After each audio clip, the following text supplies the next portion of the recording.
two brothers and their cousin go to a party in 1956. Then they disappear. 70 years later, no trace of them or the 1947 Ford they were last seen in.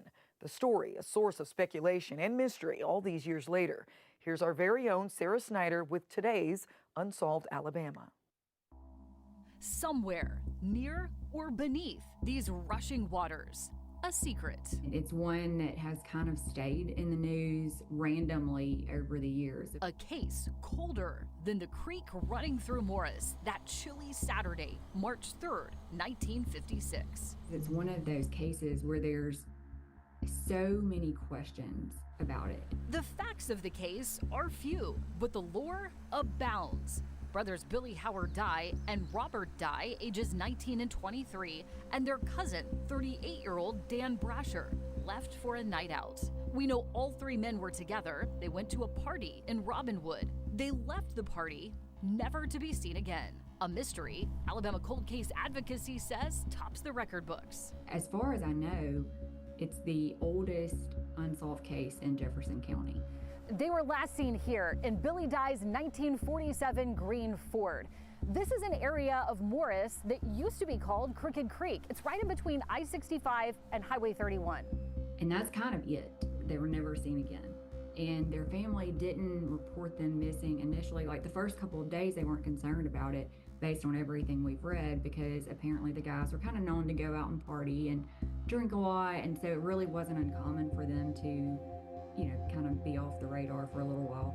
But then after several days had passed and they'd not heard anything, they started getting concerned. Family filed a police report and started checking hospitals. They have searched several areas. There was one point where they searched a coal shaft, an old mining shaft, and apparently found some human hair, leading people to believe that maybe they'd been dumped in a mining shaft. Another theory, that their car was buried under a road. But after using sonar, it turned out to be scrap metal, leaving investigators right back where they started. It is bizarre to me that the men and their vehicle are gone and nothing has ever been located, no trace of any of it. How could a 1947 vehicle, primarily made of steel, just disappear, along with its three passengers? And who is responsible? In reading all of this stuff, there's the one thing that seems to be central is that it was somehow connected to moonshine. The guys had been at this party and they encountered a bootlegger at the time that they had maybe been stealing stuff from, and that was what led to their demise. And the multiple reports came in that the guys, several people at that party loaded up into two vehicles, one being Billy Howard's Ford, and that only one of those vehicles came back. The guys didn't come back, and neither did his Ford.